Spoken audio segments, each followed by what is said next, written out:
Hi, I'm Stephen Garrison, the producer, director, roadie, chauffeur, and bodyguard for A Student's Perspective, and you are watching our special 100th episode. Hi there, and thanks for tuning in to A Student's Perspective, the weekly series that connects students with designers, manufacturers, educators, industry professionals, and design media celebrities to hear their stories on just how they've gotten to where they are now. Through our conversations, we connect the past, present, and future of design to show just how much we can learn from each other to grow towards our fullest potential without prescribed limitations. Think of A Student's Perspective as a weekly design lecture series from the student's point of view. A Student's Perspective is a division of the nonprofit University Hall of Innovation, whose goals are to connect students with the design industry through design challenges and mentorship, and a collaboration with the Marywood University Interior Architecture Program in Scranton, Pennsylvania. All interviews can be found in their video format at www.astudentsperspective.tv. For more information or sponsorship inquiries, please contact universityhallofinnovation@gmail.com. Hi! Congratulations. I heard it's your 100th episode. I want to say congrats to everybody at University Hall and Stephen for running such an amazing program. I am thrilled to be part of it and excited to see where it goes. Congrats again. Congratulations on your 100th episode. It was my pleasure to be a part of one of those episodes where we discussed High Point growing to become a design destination. A Student's Perspective always generates great conversations. Hey everyone, it's Jake Rudin from Adidas and Out of Architecture. Congratulations on 100 episodes with A Student's Perspective. I think the work that you all are doing to showcase different trajectories for design, the way that design can be used in the world, and just bringing more information both from the lens of the student and also to a huge collection of students is incredibly important. Thank you so much for having me on the earlier episode, and I just wanted to wish you congratulations on hitting the number 100. All right, hello everyone, thank you for coming. This is our special 100th episode of A Student's Perspective, and I'm here with almost all of the hosts that you may have seen over the past 3 years. If you've been around on Wednesdays at 4 o'clock since 2018, almost exactly to the day, I got a Facebook reminder the other day that our first episode would have aired right around this time. So we are recording this on December 19th, 2021. And so I'm here with all of our hosts for the past 5 seasons that have gone through everything we've kind of done. And I wanted them all to come back and kind of look back on what has been A Student's Perspective, what their experience has been, for some of the newer hosts to get a chance to meet and talk to some of our former hosts and just see what everyone's experience has been from a student's perspective. So we've got one person here who has been with us since day one. Right?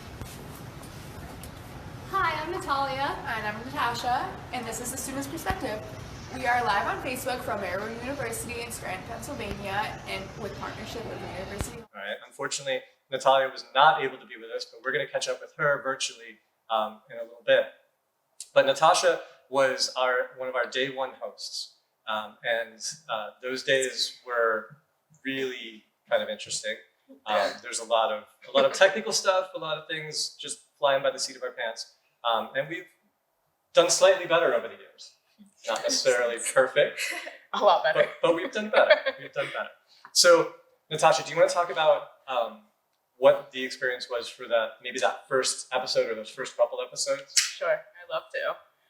We actually started by kind of going phone to phone, like microphone, and we also had to go up to the plotter room and plot our intro banner backwards, so that way when it was on the computer screen, it would read the correct way.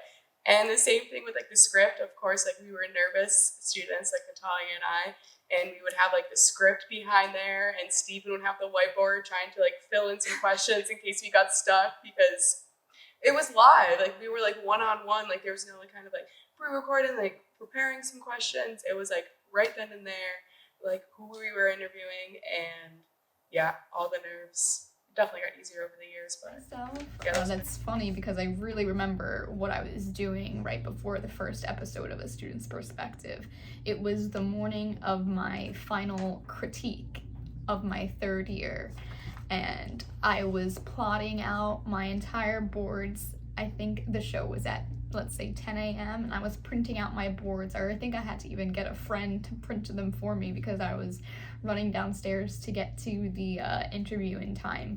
At the time, we did it in a little room right off of our studio spaces, and that was when we were doing live as well. So that was a crazy morning, and I remember sweating a lot. So I guess if I could just stop myself before I walked into that room, I would say, take a deep breath. The person on the other side of that call is a human too. Things happen, because a lot of things happened that interview. I remember we had really bad connection access. We ended up having to, instead of video call, we had to just call the person via call and hold it up against the speaker. It was all makeshift, and we really made it do. Looking back, you can laugh about it, but we did try our best, and we were having fun in the moment. So yeah. So it wasn't supposed to go that way. So we started off doing all Facebook Live, and we were recording from our university, from our school in Scranton, Pennsylvania, and there was always going to be some sort of network issue, some sort of thing. And we're relying on our network and the guests' network. And so, yeah, like Natasha just said, the first, I would say probably 3 or 4 episodes were one phone that was recording our hosts, me just off camera holding the phone, talking to the other person because we couldn't get their video. But we worked our way through those. And that's where we would have started in December.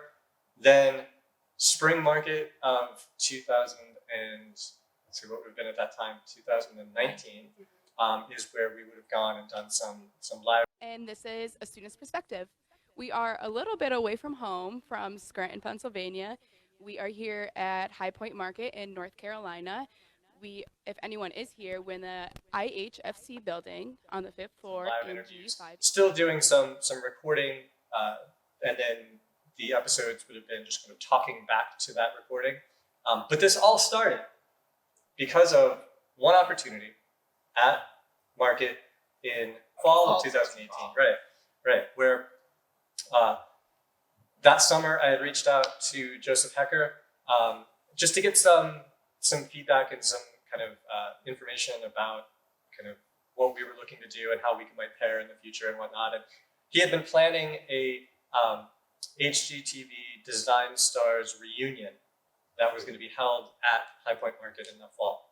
And so a week before Market, he and I talked one last time, and we decided, all right, let's have you bring students, we'll have them on the red carpet, and they'll be able to interview people as they come into the event. And so, yeah, we said, sure, let's try and make that happen. We had no idea. We had never even recorded an episode at that point. This would have been in October.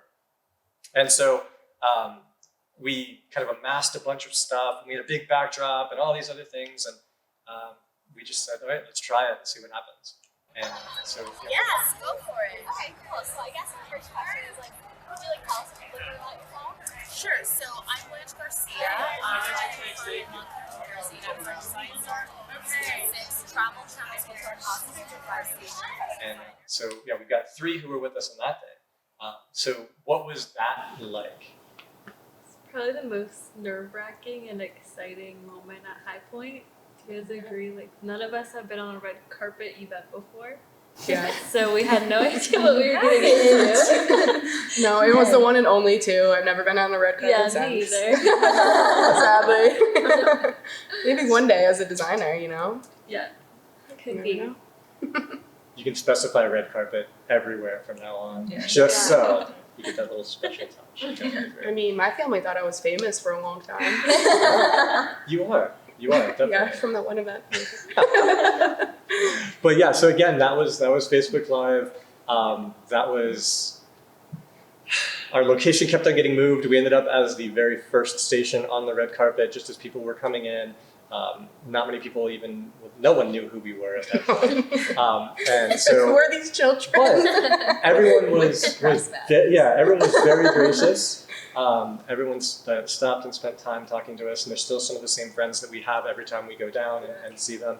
We've had some of those people on as guests later on in future episodes and whatnot. But I think it was the thing that always sticks with me is that even as nervous as we all were, because I was nervous too, I think you guys did a great job, and it set the stage for everything that came after.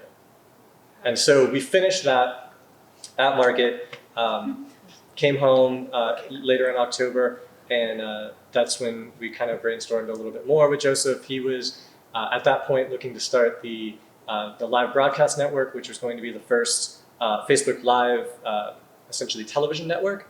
We had a few different shows lined up, and we ended up being one of the premier shows for the network. And we started, like I said, in December of 2018 with our first guest was Chip Wade.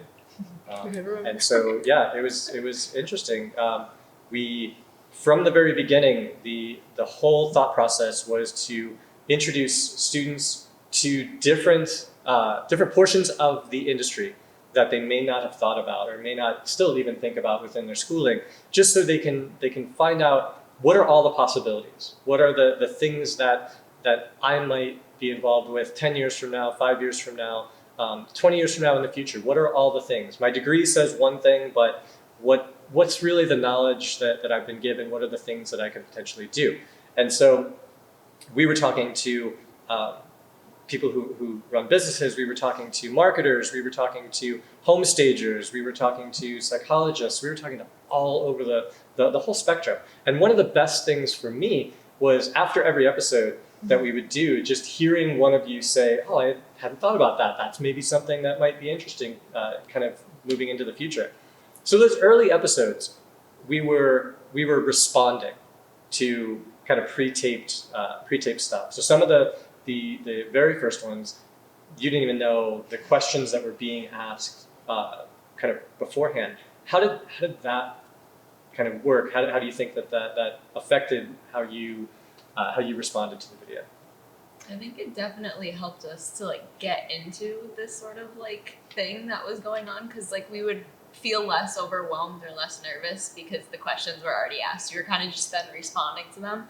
And it felt more of like a normal thing, like a normal conversation, versus being there, like Natasha was saying, like, okay, we have to read the monitor or whatever we had behind. And it made it a little bit easier to like then I think progress to what we have now. Mm-hmm. I think coming as students too, it was something that we're equipped to just within our design schooling. We're always either responding to questions with open-ended answers and talking about how we feel about them, especially.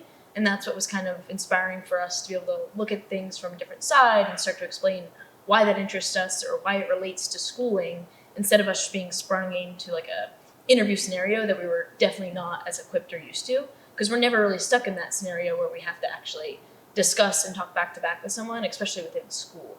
It's more us engaging the conversation and feeling it out. Right.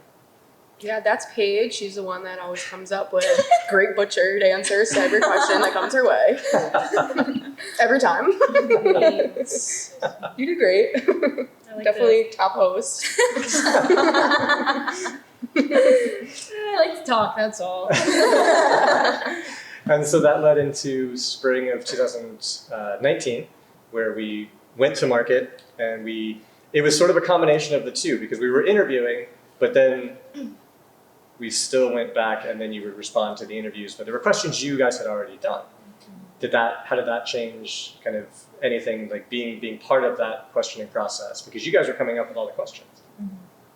It was like so exciting at that point too, because I feel like we worked through all the boundaries of, okay, we're starting to get used to the interviewing process, and it was like by the time we were responding to so many questions and videos, we finally like wanted to ask the questions. Like we were so eager to learn specifically what they were doing, why they were doing it. We could gear the conversation exactly the way we wanted it to, versus it being like just touching the surface. We actually got to learn really in-depth scenarios about their life or their history, or like what felt impactful to us. Before every show, we would meet up with whoever our co-host was and talk about research on who we were Strategize. and have all our notes prepared of like ideas on what we wanted to discuss. We were all on the same page. Yeah, and learning so much about the person we were interviewing prior just made it that much easier to go into the conversation. We could actually talk about things that they wanted to talk about. Like, I thought it was cool that we could always ask the person we were interviewing, you know, how do you want to gear this conversation? Are you really interested in sustainability recently? Are you working on a specific project you're passionate about? And then we could start to really narrow in on some of those details. Yeah, we also made the jump from being in our little kind of our little makeshift office down there to now taking over half of my office as a production room, and so that was good. It was always, we had consistency at that point. So every time we did this, we tried to get things a little bit more consistent, a little bit better, and kind of build it as we go. And it was never a top-down kind of thing. I always wanted to hear from you guys of okay, what's going to make this better? How do you feel? Like what's the next thing that we need to do? Okay, so then what happens is the network ends up closing, and Joseph takes on a couple other things that he wants to spend more time on, and we decided, or I decided, okay, there's too much potential in this. I mean, I love what we've been seeing. Let's try to make it our own. And so, yeah, we took it over and tried to figure out, okay, what's the next way we do things, which led to doing live interviews from our exhibition booth for the University Hall of Innovation exhibition booth at High Point Market. And yeah, so we were able to connect with a lot of people at Market who were very gracious to come to speak with us. We either would go to them or they would come to us. And that was a lot of fun. How do you guys feel about how that changed the entire equation? That's probably my favorite part is when we did the live interviews, because you actually got to meet one-on-one with someone and have that like face-to-face interaction. We got to talk to them beforehand and afterwards and learn like a lot more from them rather than being virtually connected with them. You talk to famous people. Exactly. That's when it became more nerve-wracking. You're like, oh no, we have to actually sit 2 feet away from them. And it was just a little bit scarier, but it was a lot more personable. Like, you actually feel like we could discuss personal items too. Yeah. And then share a drink with them after. And everyone that was like at whatever level of their career, right? We talked to some huge people. They were always super gracious, and were always willing to spend some time with us, whether it was beforehand or afterwards, and make connections and whatnot. And we've up to this point, right? So we've been doing this since 2018. We've got 2 people, right? One who had a job, one who's got a internship lined up, coming from people that they interviewed. And so, yeah, these are the connections that we want to make. But we also, what we find is that a lot of the guests that we have say the same things. Is they are always pleasantly surprised by kind of how you guys comport yourselves and kind of the level of interest and the questions that you asked and the research that you've done and whatnot. And they end up learning a lot from you guys too, which I think is really kind of always been fun to hear beforehand and afterwards. And then what we'll do is I'll reach out to them afterwards and say, do you guys have any potential guests or any people that you think would be good? And so yeah, they'll always help to pay it forward as we build into the next few seasons.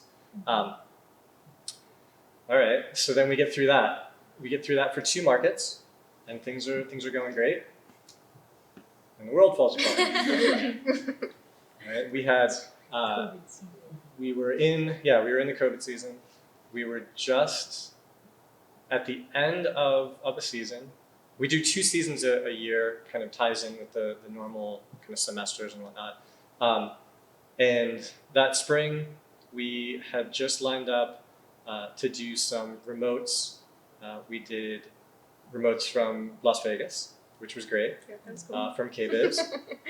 And then we went into New York City, and we were doing a couple of remotes, and we had 2 lined up that I hope we continue with in the future. That the week that everything closed down in New York was when we had scheduled to go to these very big kind of interviews that we were going to have set up, and that was a secondary kind of hit that we took as far as the world just went.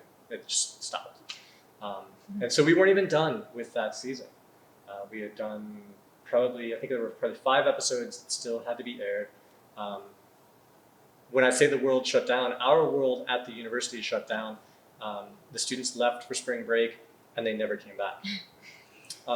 So that was the same for us. For like when I said my office was our recording studio, I had no equipment. Like it was all here. I didn't know what I was going to do. And so we postponed a couple weeks, and then I said, all right, let's see what we can do. And so I decided to rebuild a 10-year-old computer that I had at home. I added memory, added a processor, did all kinds of stuff to it, just hoping that something might work out. It was good enough that we were able to get through. I was able to edit, and we were able to air those last couple of episodes from that year. And then once we got through our first virtual semester of school, we started to think, okay, yeah, we've been doing virtual, we've been recording classes, we've been doing all this stuff. What if we switch to a virtual format for interviews? Not knowing how it was going to work, and so I approached each of you and I said, okay, who would feel comfortable doing this? What do we think? And Paige and Natalia stepped up and said, yeah, let's try it. And so what that allowed us to do was to reach beyond just the High Point Market kind of group that we would have normally been able to get, and forced us to kind of look outwards and kind of broaden our spectrum of who we could talk to. I had to go back into my own network and start to look at people that I kind of could reach out to from the past and whatnot. And so I went to Savannah College of Art and Design, and so I was reaching out to alumni and people that I knew and whatnot who were in the business, and kind of finding how we could make connections. And so our first virtual season, we were talking to people from the UK, we were talking to people from Austria, we had one set up in Australia. That was really interesting because when we arranged the Skype call, it was 7 p.m.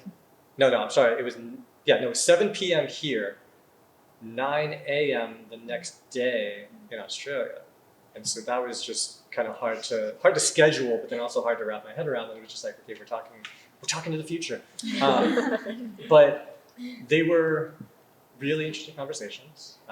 They had some technical difficulties too, but I think for the most part, everything worked out pretty well. Paige, do you want to talk to how that kind of worked out at the beginning? Yeah, exactly what you said too. That was always the neatest part. Like every single time I would get on the phone call, I'd say, well, what time is it there? Because normally I would have no idea. Like I'd research the person just as much and get to know them, but location-wise, it could be anywhere across the world because Stephen was able to expand our horizon like that much further, which was so neat because it was people that were just outside of our realm of even understanding.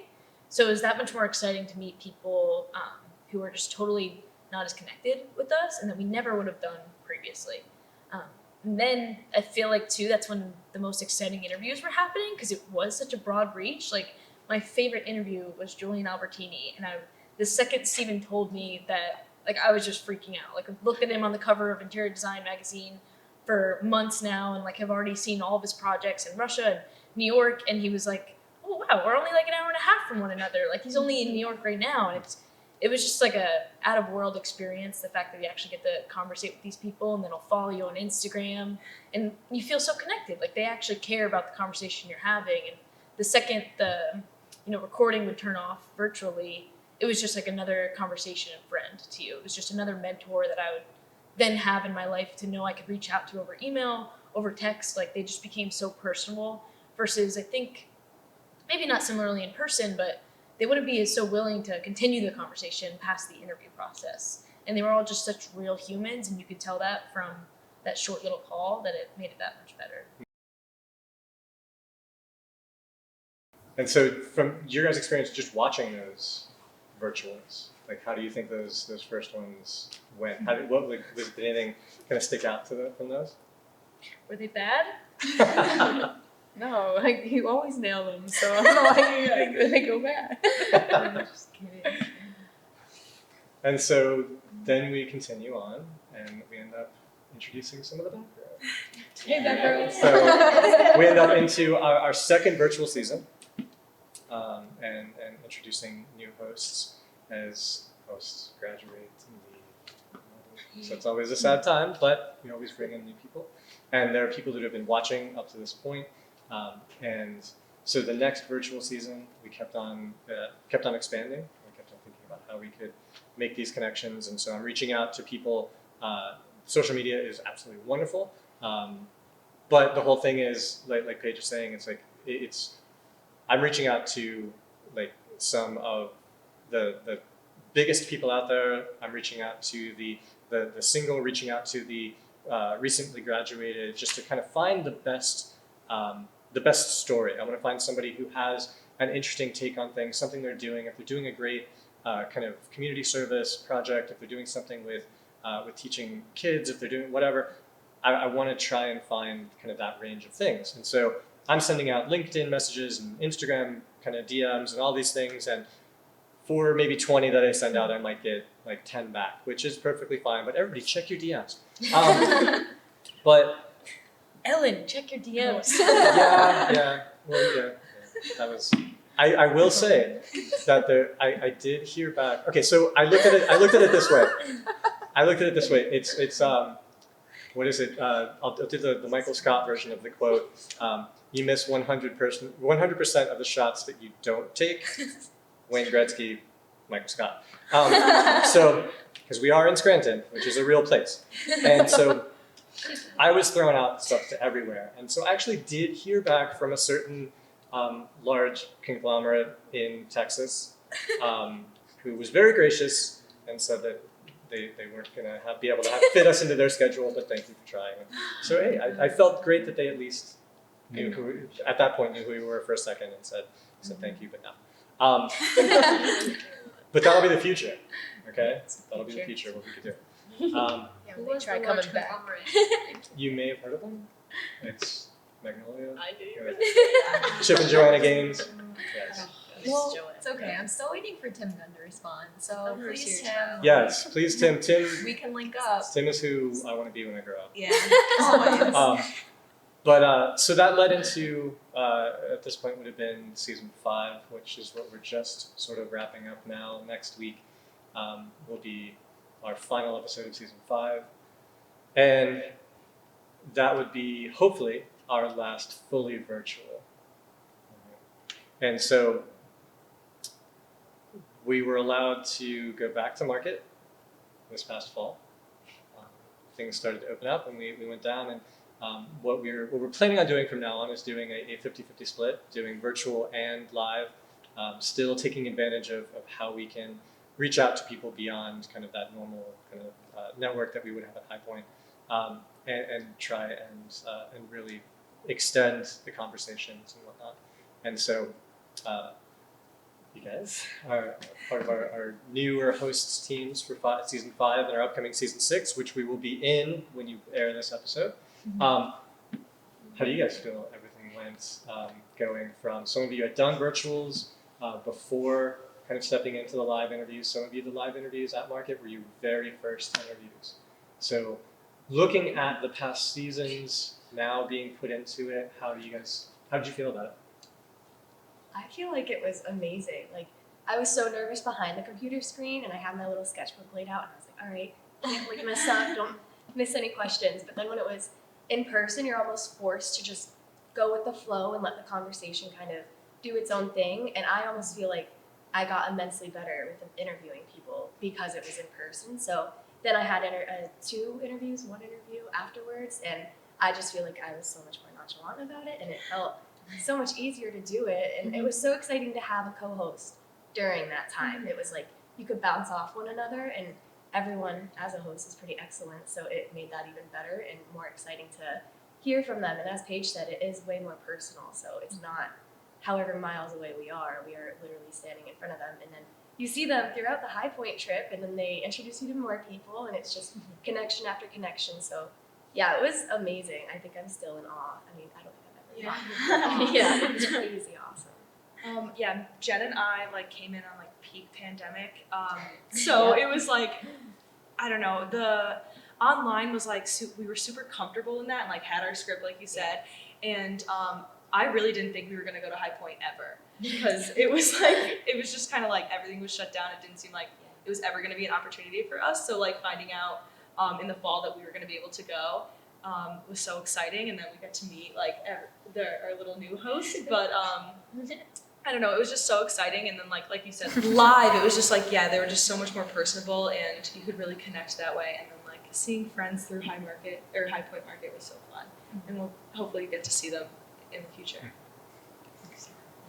So how was your experience jumping into the fire for those first couple interviews? We ran into that fire. Okay. Yeah. I think it was an opportunity though because we got great examples set for us by this group. Right. So we got the opportunity to see you guys, pave the path, and then just being thrown in, it kind of made us think, okay, like we're in it, we can actually make these connections, and now, I mean, we've still had people that we continue to have conversations with from High Point because of this. So. Yeah. Our very first interview was live. Mm-hmm. So I just remember sitting there and just literally trembling. Yeah. I was like, oh my God. Soon was like, she's like a little bit of a big deal. And I was like, oh, okay. And then I started like panicking inside. Okay, wait, I'm going to say a secret and this can be an edit or not. Right before I'm so scared. we What's this gonna got into, because I was panicked in the bathroom at this point, I get locked in the stall. Yes. And I had to crawl out from underneath the stall. And I was just like, oh my God, this is just foreshadowing that my first interview ever is going to be terrible. And I was just like panicked. But I think it was a great experience. We're back into the stall. But she was amazing. Your first interview was amazing. Yeah, she was a great woman. Serena Martin was amazing to talk to. Very personable. So she just made me feel so comfortable. And I think that's my favorite thing about live is how comfortable that they make me feel. 3 interviews later. I think I had like a different experience than everyone here. Just because I went along to High Point when I was not a part of a student's perspective, but these girls were. And so I watched them do it live, and I was kind of like behind the scenes, just watching everything, watching You were the guys do intern it. that year, right? I was Right. Kristen's intern, which was funny. But so I saw that, and I was like, oh my gosh, like, you guys are so brave, because I normally would not be the type of person to do that. So I thought you guys were like so awesome to do that, and I kind of looked up to you guys for that. And then you asked me to do it virtually, and I was like, you know what, I might as well put myself out of my comfort zone, and I think it did help me do that. And that was one of the main reasons I said yes, because I thought it would help me in the end get out of the comfort zone. And yeah, Did that? I did. And like, yeah. But yeah, I think it helped me like future Brenna, even in work and being able to communicate with people. So yeah, absolutely.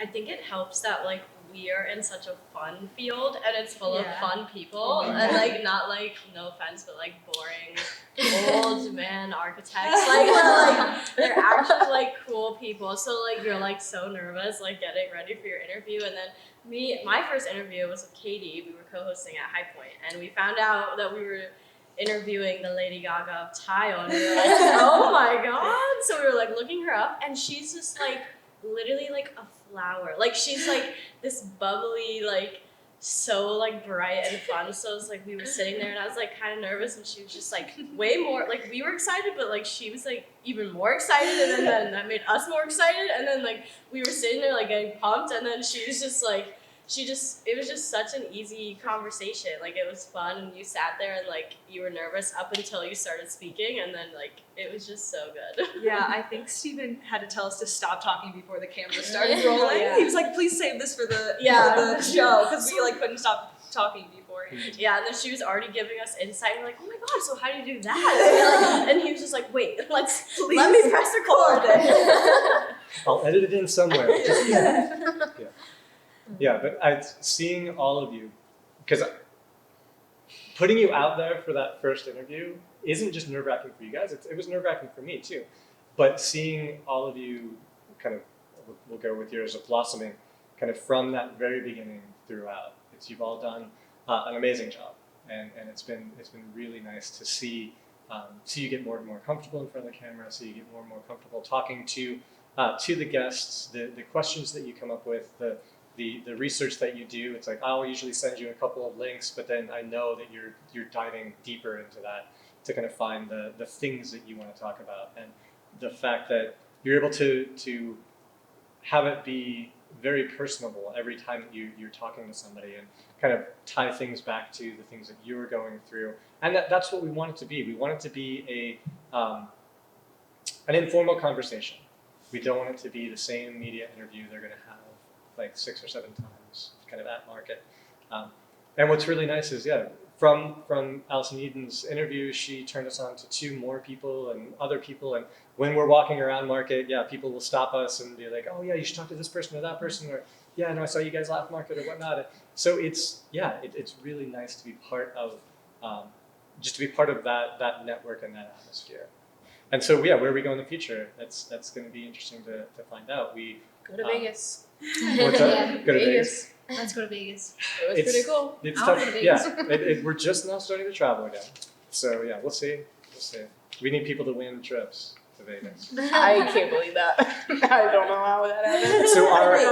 So behind the scenes on our remote trip to KBiz in Vegas was that Natasha had won a competition. It was a social media competition through NKBA. Through NKBA to get the most likes on a post that tagged them in it. Yeah. And so before we left market that year, Natasha's like, all right, I just won this trip. I thought it was like fake. I thought it was like a scam. Like coming through like my Instagram DMs, and they're like so casual, like congrats, like you won this. And I was like, well, what did I really win? Like I don't know if I remember like really posting anything. But if anybody were to win it, it would be. So I won a free trip to KBiz. They paid for the room. They put me up in Encore. They put me in like the nicest hotel out there for like 2 nights. And I asked them, I was like, well, can I bring like my co-partner, like Natalia? I was like kind of like really scared to travel on my own to somewhere. And they said no. And they're like, yeah, we'll get her a ticket. All she has to do is like pay her flight. Wow. And like she could stay in the room with you. Like you could have 2 people, I'm assuming. Like what's really the big deal? You can have like over 4. And so we went to Vegas. While being in semester, but nobody really did. Vegas coming soon. That's what I'm hearing. We'll see. There's a lot of places. We'd actually throughout the years we had talked about, there was like the dreams of we could go to Maison Objet in Paris. We could go to we were set, also pandemic. We were set to go to London in 2020. Summer of 2020. We were going to exhibit the work from market, and then be able to do a few things. So the University Hall was going, and we were going to try and tie it in with the student's perspective. But obviously that didn't happen. Still coming to terms with that. Okay, so now some questions. So now I'll interview you guys a little bit. Okay. So what has been your most surprising thing that you found from doing the show? What has been the most surprising thing about doing the show? For me, it would be learning how important we are to the industry at a student level. I know at being a design student, we can sometimes undermine our skills and even our contribution to the industry, thinking that we might not be ready yet and things like that. It's really not the case. I found doing the show, traveling to market, meeting all of these industry professionals, they care about what we think, and they see the ambition in ourselves doing this show and putting ourselves out there. They want that any employer would want that in any employee, in any work field that you do. They see that we're young, ambitious, and just ready to put ourselves out there and work. And that's probably the most important thing to any industry. And it's really rewarding learning how recognized that is. People are a lot nicer than I thought. Okay. Yeah. Like, not the other hosts. no, obviously. I was always was fearful that because these people were in such a higher position that they would treat me as if I'm like just a kid asking them questions. Right. And they kind of made me feel like it was okay that I didn't know as much. And they said, well, when I was your age, I really knew nothing, but now look at where I am. So it was kind of, although comforting, it was so inspiring to hear that they once felt like me and now they're so much bigger. So that's like how I feel. For me, it was always like a very gratifying thing. Like after every single episode, like whether it went good or really good or like okay or not so good, it was just so nice to have finished it and have had those conversations and know that you always have that reference and you learned so much like within that small 30 minutes, 20 minutes, hour-long phone call with that person. And like I just always would leave that interview like so excited to tell whoever I was talking to that day, like just all about it. Like I got to talk to this person today. Like they were so cool. I wish I could work for a person like that. Like just like start those conversations, and it was always just such a good feeling. And I think that's something I'll miss too. Is just that opportunity to continue to talk to people outside of just our small industry things that I am a part of now. Kind of like it was just so overly inclusive. On the same note, it's also awesome that all of those are now like cataloged on the internet. So anytime Yeah. we want to reference them again, it's like, what was that conversation? What did I talk about with this person? You can go back and watch that again. It's cool.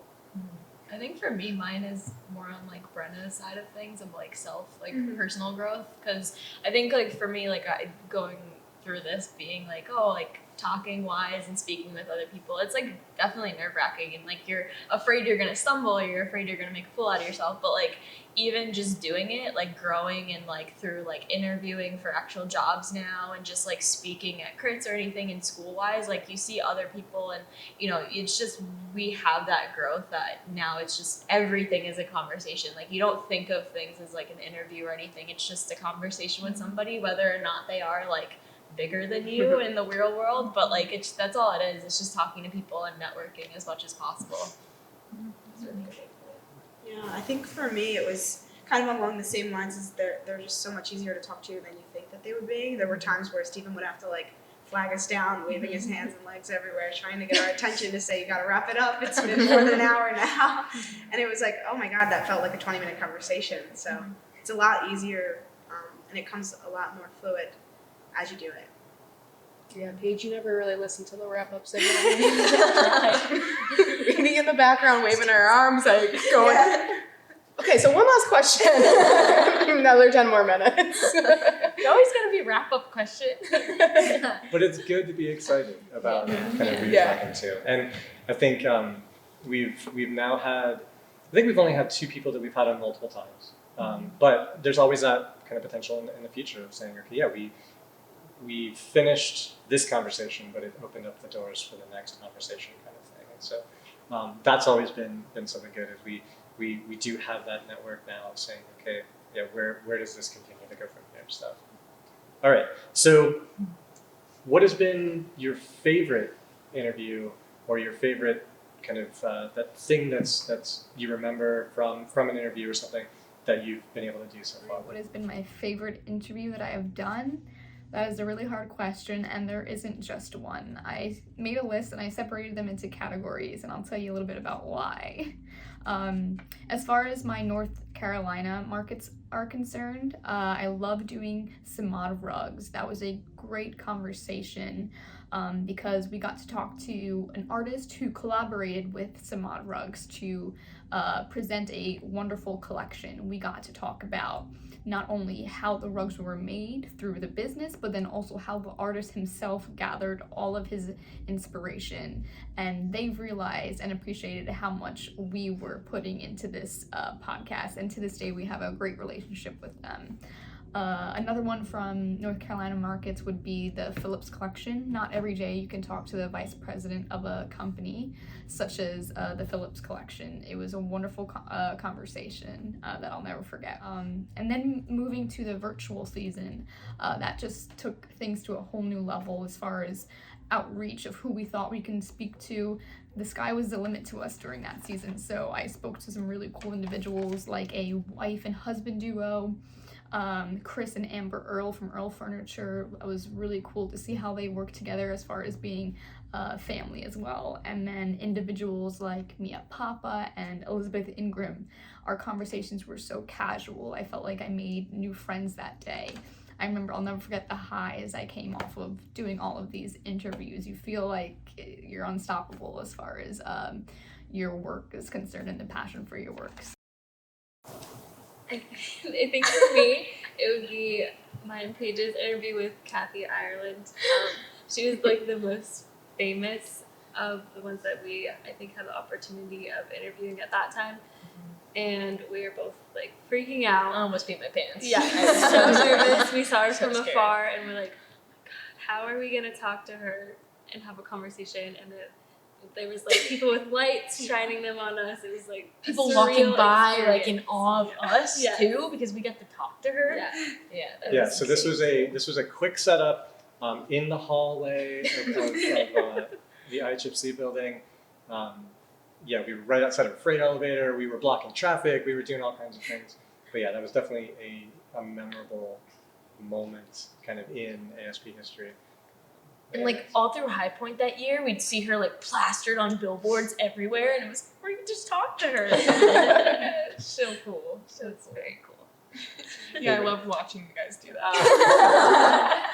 You were great on the set. Yeah. It was like, Sorry. I remember like You were Natalia great. was even running, like trying to charge like the cameras because we were like back up and we were like, I don't even know if we can do this. The laptop's gonna die. We were like down the hall with like extension cords trying to pull it with like light. I was like, oh my gosh. I think that's a good part of everything too. Like we were deciding like, okay, who's gonna do this interview? Like, which is always a scary moment. And you really try to pair people that are gonna conversate well with those specific people. And like we were so excited to do it. I think the two of us that it was just a good fit. It's cool watching everyone do that too and have certain passions that match the people that they always interview. That's always been a nice part is when you can compare those relationships closely. Yeah, I like when you do your little thing where you make us go with good like people that fit our personalities. Yeah. It's like matchmaking. Wow. Industry matchmaking. I mean, it's tough at times, but it's you're trying to find the people that I think you're going to benefit from talking to them. You're going to be able to have things from your own personal background that can kind of build the conversation, those sort of things. And so it's just always know that whenever I do pair you guys, if there's a reason for it. It's not just whoever's left kind of thing. It's very there's a lot of thought that goes into how all that happens and making sure that it's not just heavily weighted to where one person gets every interview, but it's like I'm gonna mix everything up. So you all bring throughout the entire seasons. You've all brought different things to every conversation, and so that's always been something both a hard and easy part of kind of my job behind the scenes. Yeah, I feel like Kristen always had like her set like questions that nobody else was able to take. You always had like the two solid questions. I remember like me and Natalia would be on the side and be like, I wonder when that question's gonna come up. And I forget what it was. It's like you always asked it like every interview and it's like you were the one to ask it. Oh no, it would be like, what would you give to advice like students today? And it was always you. It was like every interview that was like your close up question. I was like, Kristen, are you gonna hit it? You guys, do you have any favorites so far? I mean, I know you're still early in your careers, but It's hard to choose just one, but I think one that has not like left my mind was my first interview, Julia Gamelina, and she had interviewed she is Madame Architect, so I don't know if you guys have seen her or not, but she is magnificent and she's so intelligent. She was my first person I was interviewing, yet she had interviewed over 150 women at that point, so I was very intimidated, but she's just such an amazing outlet because she tells all these amazing women's stories. They're just empowerment and everything, and she doesn't necessarily just do architecture, but she'll find stories that are so unique hidden in a corner and she'll just bring them to life. So it's really awesome. I think she was so casual to talk to, and afterwards when the camera turned off or the recording turned off, she was like, we need to get coffee. I need to continue. And it's just, she was so awesome, and it made me feel really okay to be doing more interviews. So I think just the way that she made me feel was something that has not left, because now I feel like I can do this. I can do an interview. It's all right. It's not the worst thing. So yeah. Well, that's my favorite would probably be like Erica Stein, just because of like my interest in furniture and everything. But and then I kind of have a similar experience where I'm like, oh my god, like I love her, like she's amazing. And then I think like she's only like a year or two older than me, like I could be her, like I want to be her, but like she could be my best friend if she wanted to. Like, this is so weird, but yeah, like it's just the conversations that you have, and I think that's why like we can all say thank you to you for pairing us up with them, because it just makes us, like Paige was saying before, like come after the interview and be like, I want to work for them, like oh my god, like we like fangirl over these people. So it's just it makes the conversation so much better. I think tearing up. I think my favorite interview, especially because of what we were able to do to follow up, was with Lori Miller. She's a designer as well. She's amazing. And she asked Jen and I to go on a podcast of hers after our conversation because we enjoyed our conversations so much. So that was one that you had to behind the camera, like, hello guys, stop it. This is a lot of talking.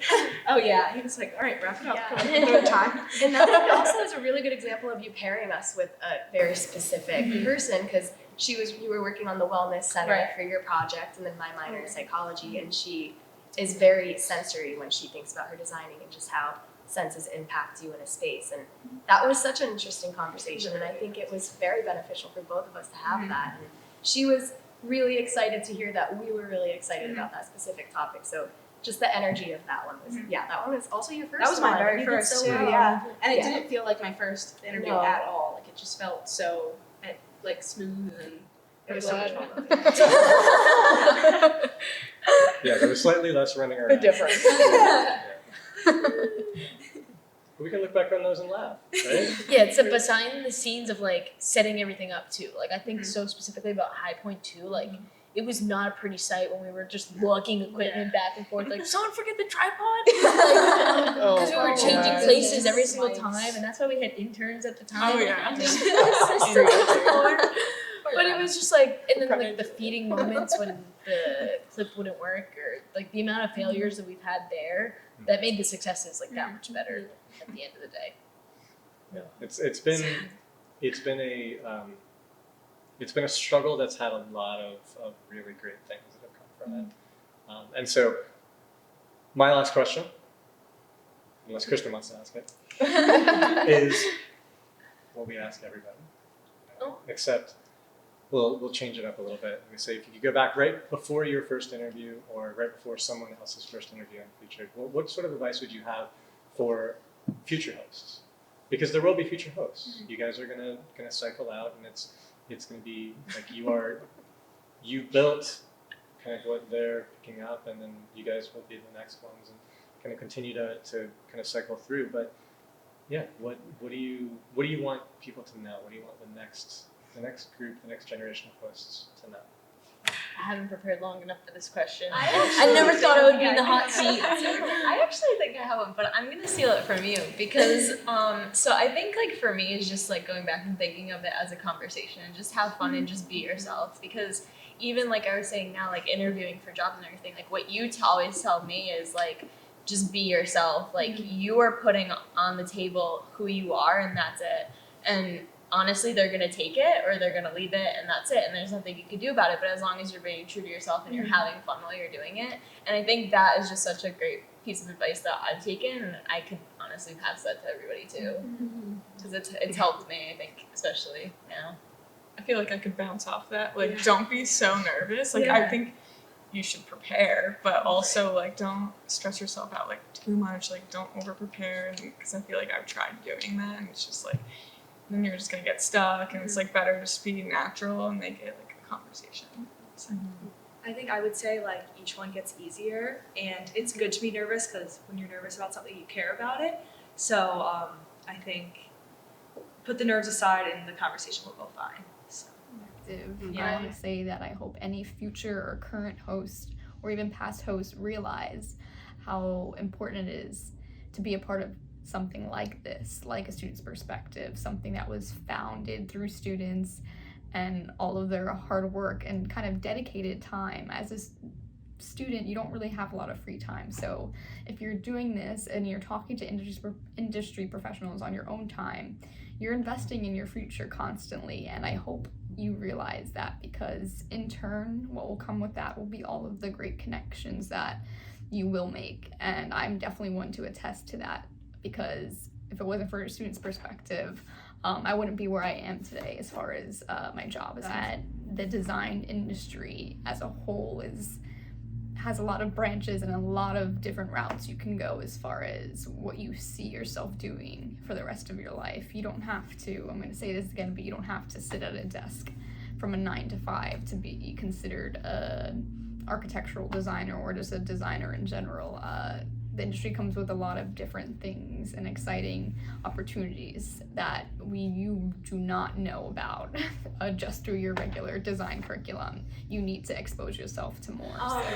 If you're going to the Pinnacle Awards, maybe research who is getting nominated, because this was like really funny, because we were like, so Steve was like, okay, I'm inside, snag whoever won, bring them in, 5-minute interview, go. And we're all out there like, okay.